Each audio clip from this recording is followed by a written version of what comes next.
Chers amis, bonjour. Nous nous retrouvons à l'église Saint-Remi pour la célébration de ce 13e dimanche de l'année. En nous, tout est question de vie. C'est notre désir le plus profond, vivre vraiment, vivre éternellement. Et pourtant, tout conteste en quelque sorte ce grand désir. Mais ne laissez pas la poussière de la mort et du mal-être recouvrir ce brûlant désir et laissons-le monter une fois de plus en prière. Tournons-nous vers le Seigneur de la vie, le Seigneur Jésus. Jésus, Verbe de Dieu, Seigneur, Christ envoyé par le Père pour être l'aîné des vivants, ouvre pour nous des chemins d'avenir. Prends pitié de nous. Seigneur Jésus, arraché au pouvoir de la mort, entraîne-nous dans ta victoire. Prends pitié de nous. Jésus, Verbe de Dieu, Seigneur exalté dans la gloire pour être le premier-né d'un monde nouveau, relève-nous. Prends pitié de nous. Évangile de Jésus-Christ selon saint Marc. En ce temps-là, Jésus regagna en barque l'autre rive, et une grande foule s'assembla autour de lui. Il était au bord de la mer.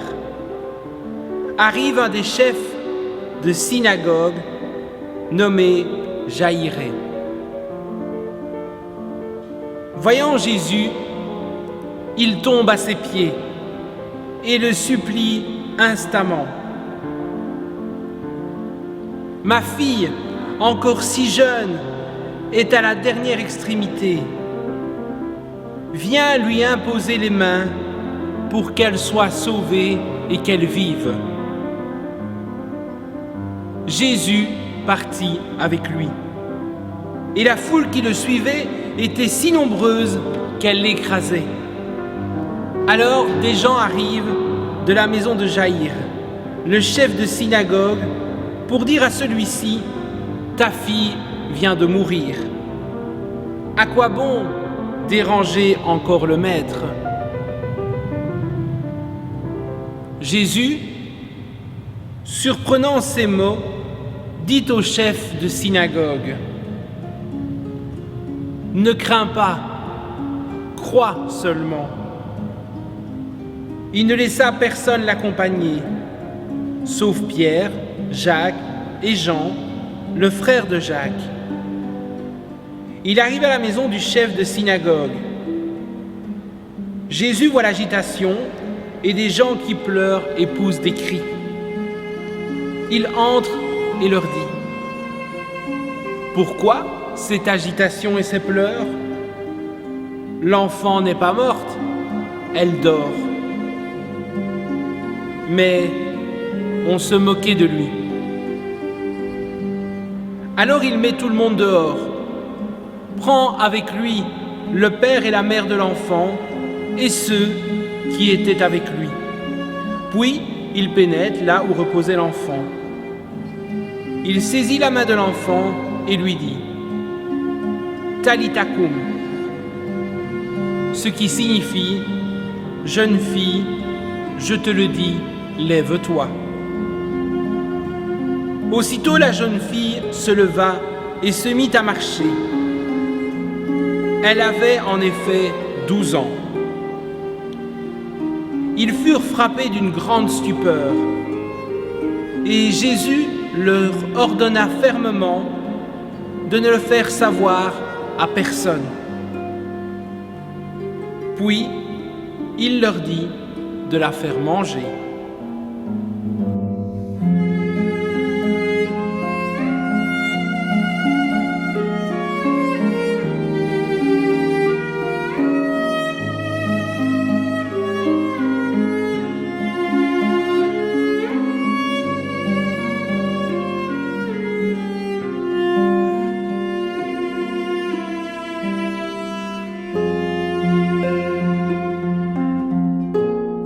Elle avait 12 ans.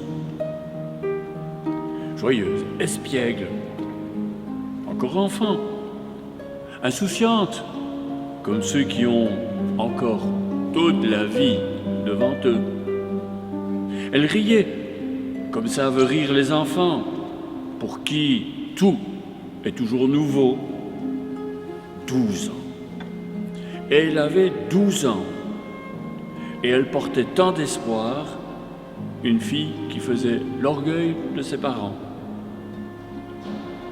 Elle avait 12 ans. Toute mort paraît absurde, mais combien plus encore celle d'une jeune fille.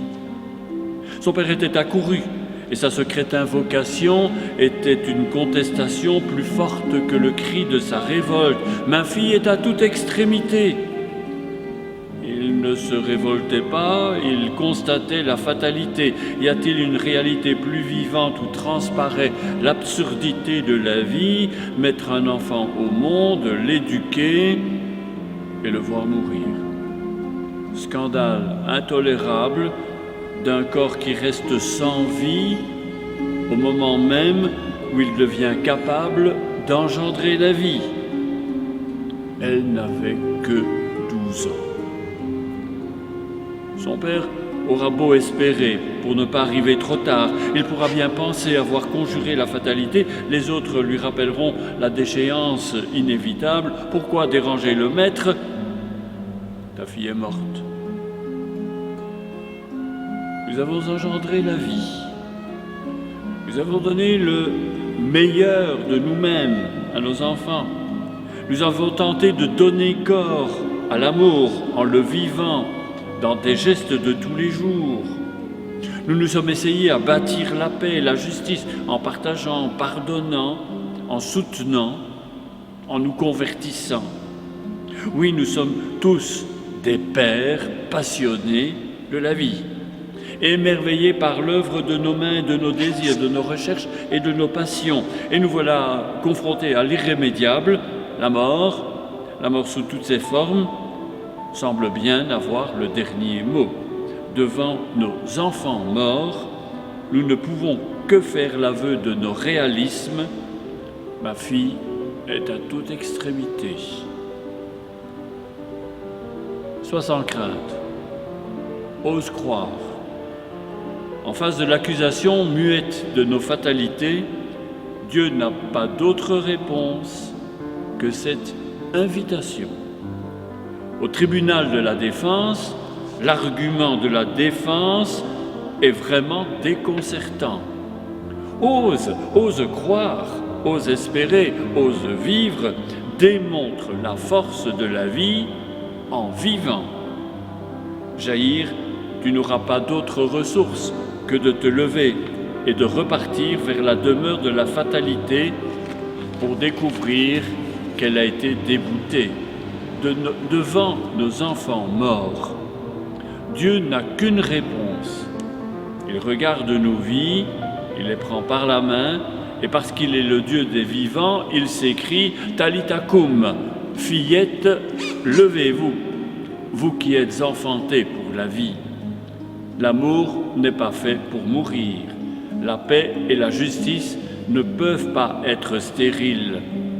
Dans le procès de la vie, notre seul recours, finalement, c'est de nous lever, de recommencer à aimer, de recommencer à inventer à nouveau la fraternité, de lutter encore pour la justice et pour la liberté. Face au défi de la mort sous toutes ses formes, nous n'avons qu'une seule réponse: espérer encore vivre malgré tout. Ma petite fille, ma vie bien-aimée, est en train de mourir. Viens, impose-lui les mains afin qu'elle soit sauvée et qu'elle vive. Et Dieu a imposé ses mains puissantes de vie. Elles insufflent son esprit dans l'argile des origines. Et notre petite fille s'est levée. Elle avait 12 ans. L'avenir s'ouvrait devant elle. Elle avait de nouveau toute la vie devant elle pour inventer la vie.